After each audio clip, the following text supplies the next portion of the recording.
Yan, mga bayaw, mag-a-update lang po ako ngayon sa inyo ngayon pong Lunes, August 17, 2026. Nandito po tayo ngayon sa kanto ng Rizal Avenue at saka po ng Recto Avenue dito po sa Kapitan Pepe Building. Siyempre baha na po ang buong Recto ngayong Lunes.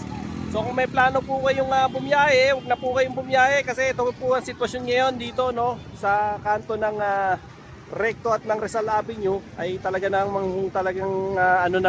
gabinti na po ang baha rito at hindi na halos gumagalaw ang traffic dito po sa Rizal Avenue at saka po sa Recto Avenue. Ganon din po, pagdidiretso rin po kayo doon sa kabilang side po ng Rizal Avenue, baha na rin po yan, diretso po kayo hanggang Carriedo, Ito po ang sitwasyon ngayon dito. So if in case lang po na kayo ay babiyahe, huwag nyo na pong ituloy.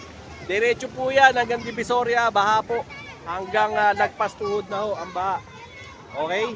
At ito mga bata na ito yung mga tatawid, 20-20. Tawid, hanap buhay nila yan. Dito naman, medyo malalim na rin ang baha rito. So, mga na yan, tingnan nyo yun doon sa babae. Lagpas pa na yan. Nagpas pa nasa 20 na ang baha dyan, So kung may plano kayong bumiyahe rito sa Maynila, huwag nyo na ituloy kasi medyo mataas na talaga. Yung iba nag-ipon-ipon na yung tao doon sa may parte ng Ojon, pakikita ko sa inyo. Ipon-ipon na sila dyan, marami na sila dyan, Iba naman nandiyan dyan sa may Kapitan Pepe, dyan sa side na yan. Marami na rin mga dyan, mga tao. Stranded na marami na stranded na pasahero. So medyo sugalan nyo na Ingat po, siyempre medyo malalim ang baha at marumi rin ang tubig. Ingat po sa leptospirosis. Okay, so ito lang po ang latest kong update sa inyo. Siyempre sa mga babiyahe ng Maynila, update po ito ni Bayaw. Ngayon po yung Lunes, August 17, 2026. Alright, let's go.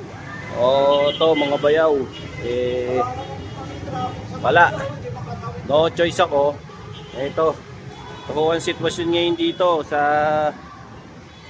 Rizal Avenue na ako. Papunta ako ng Doroteo Jose. Uuwi na lang ako. Kasi ayan tignan nyo naman malalim ang baha. Eto nakasalang na yung binti ko. Ayan Nasalang na ako sa baha.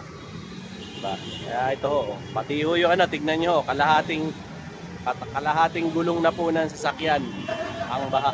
Ayan po yung Ojon, kita nyo marami na stranded na mga pasahero dito ngayon pong Lunes, sinugalan ko na lang pati nga tong Baker's Fair. Ayan, pinrotektahan na rin nila yung mga paninda nila, nilagyan na nila ng barrier para at talagang bahang-baha. So salang ako, uuwi pa ako ng ng Muntinlupa nito.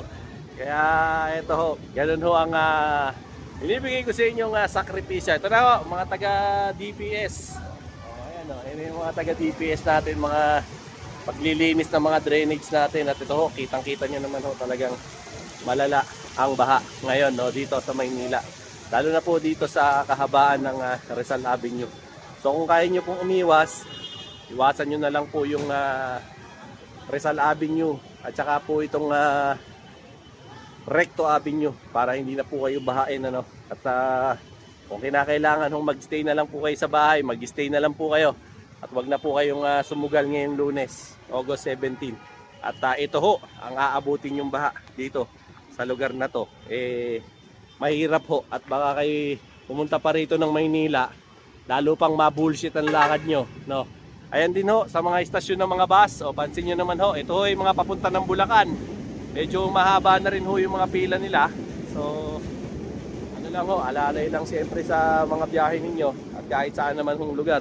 Yun buhos ng ulan kanina talaga matindi yun. Marami pinabaha kahit sa Makati, baha na rin sa iba-ibang parte ng Metro Manila, baha na rin talaga. So panatilihin nyo po ang wastong pag-iingat. So far po ang operation ng LRT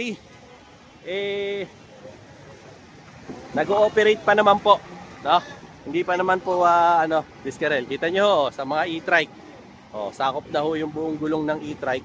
Kaya medyo Yung iba rin ho nangangamba na bumiyahe. Yung mga meron hong mga medyo mabababa ang sasakyan, wag nyo nang pasukin tong Rizal Avenue hanggang Recto. Pati hanggang Carriedo, wag na ho kayong pumasok.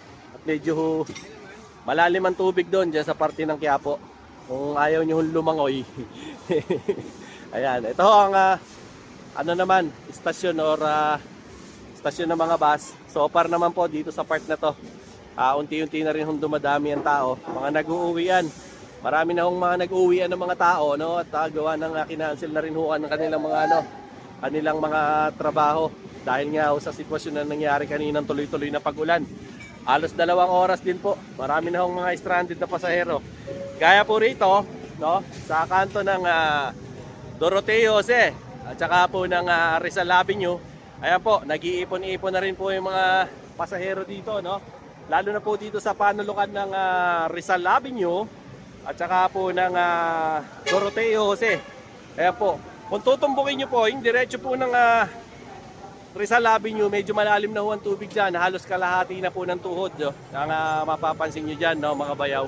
Pag lumiko pa ho kayo, kumanang kayo ng Recto, mas malalim ho yung tubig. At napaka-traffic ho. Hindi na ho gumagalaw ang sasakyan.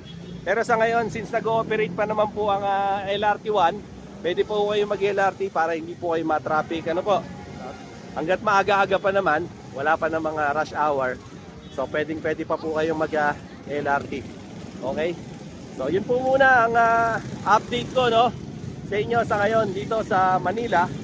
So if ever po na papasyal kayo rito, ayan po ang pwede kong ipagbigay alam sa inyong lahat. Wala munang vlog si Bayaw. Uuwi muna ako. Retreat muna si Bayaw. Alright? Alright, yeah. What's up mga bayaw? Handa na ba? Let's go! Pag may bagong presyo, una mong malalaman. Gold na kumikinang sulit na bilihan. Luxury watches sa stigang pormahan. Sneakers na trending, swak sa budget plan. Hindi lang basta tingin, may tamang comparison. Style man o regular, may tamang impormasyon. Para sa tropa na laging updated sa Dino Boy TV. Laging excited kung hanap mo'y sulit. Walang paligoy-ligoy. Latest at legit, sabay-sabay tayong umusad. Let's go mga bayaw, taas ang energy ngayon. Gold watch at shoes, hanap natin ang best deal. Yo! What's up mga bayaw? Click subscribe, samahan nyo sa Dino Boy TV. Let's go! Mula classic hanggang latest release, budget finds hanggang premium piece. Hindi kailangan gumastos ng sobra, basta marunong lang humanap ng tsamba. May bagong update, may bagong review, laging fresh ang content para sa inyo. Kahit saan ka man ngayon nanonood, sama-sama tayo nga angat at uusad. Para sa bawat bayaw na mahilig sa quality, sulit na presyo ang tunay na priority. Isang pamilya ang buong komunidad, good vibes lang ang laging hatid. Yon mga bayaw, meron ako rito. Mga bayaw, ito na ang tamang tambayan. Gold watch at shoes, lahat may bagong kaalaman. Yo! What's up mga bayaw? Maraming salamat sa support. Yon mga bayaw. Ito, yon mga bayaw. Ayan, Boy kasama ko TV, yung let's go! yon mga bayaw. Mga bayaw. Dito ngayon sa Mga